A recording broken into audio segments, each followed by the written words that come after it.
Thanks for joining us today for Arbor Day. I'm Miss Gayle, and today I'm going to share the Tree Lady with you.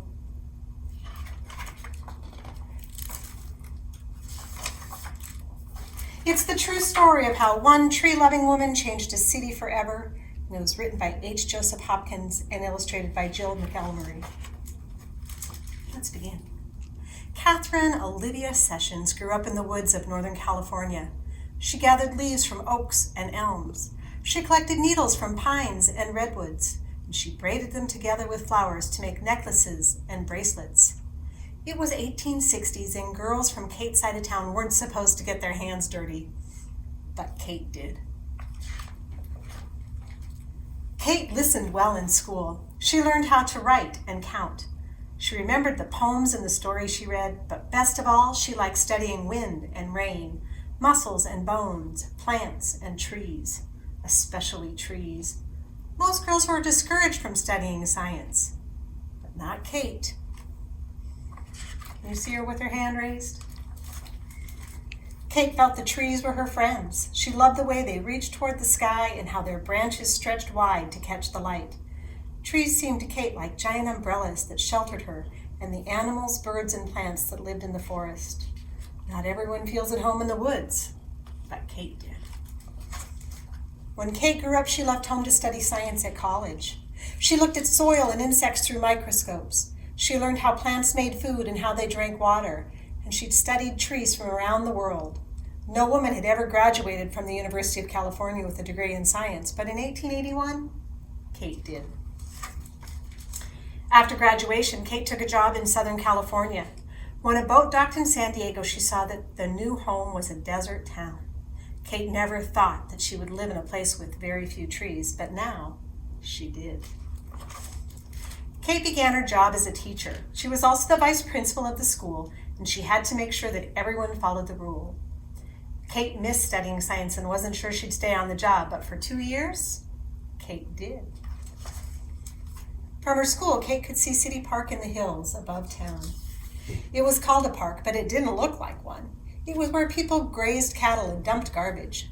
More San Diegans didn't think trees could ever grow there, but Kate did.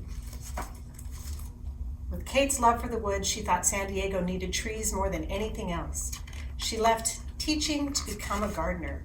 She knew that she must plant trees and that they could live in dry soil with lots and lots of sunshine. Her friends worried Kate couldn't find trees like that, but she did. Kate became a tree hunter. She wrote letters to gardeners all over the world and asked them to send her seeds that could grow in the desert. She also traveled south into Mexico to look for trees that liked hot, dry weather and steep hills and canyons. Not everyone knows how to hunt for trees, but Kate did. Soon Kate's trees were planted along streets, around schools, and in small parks and plazas all over town. People bought trees from Kate's nursery and planted them in their yards. From elms and oaks to eucalyptus and palms. By the turn of the century, young trees from Kate's nursery were growing in every part of San Diego. Most people didn't think a desert town could sustain so many trees, but Kate did. Then in 1909, the city leaders announced that a great fair called the Panama California Exposition was coming to San Diego in 1915. The fair would be held in the city park, which was now called Balboa Park. Kate felt Balboa Park still needed more trees, thousands more, to look beautiful and to shade the visitors that came to the fair. That was too many trees for Kate to plant by herself, but she knew lots of people could do it together. She asked her friends to bring their friends and to come to the park for a tree planting party. Again and again, people volunteered to help. These volunteers weren't sure they could plant enough trees, but before long, they did. And when the fair opened, San Diego was ready. Millions of trees and plants filled Balboa Park. The fair had so many visitors it stayed open for 2 years instead of 1. People came from far and near to see the attractions and stroll in the cool shade. The fairgoers couldn't believe San Diego had such a magnificent garden. But thanks to Kate, it did.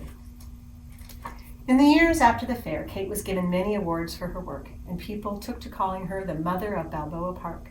She continued gardening and planting trees until her death in 1940. Back then, few could have imagined that San Diego would become the lush, leafy city it is today. But all along, year after year, Catherine Olivia Sessions did. Thanks for joining us.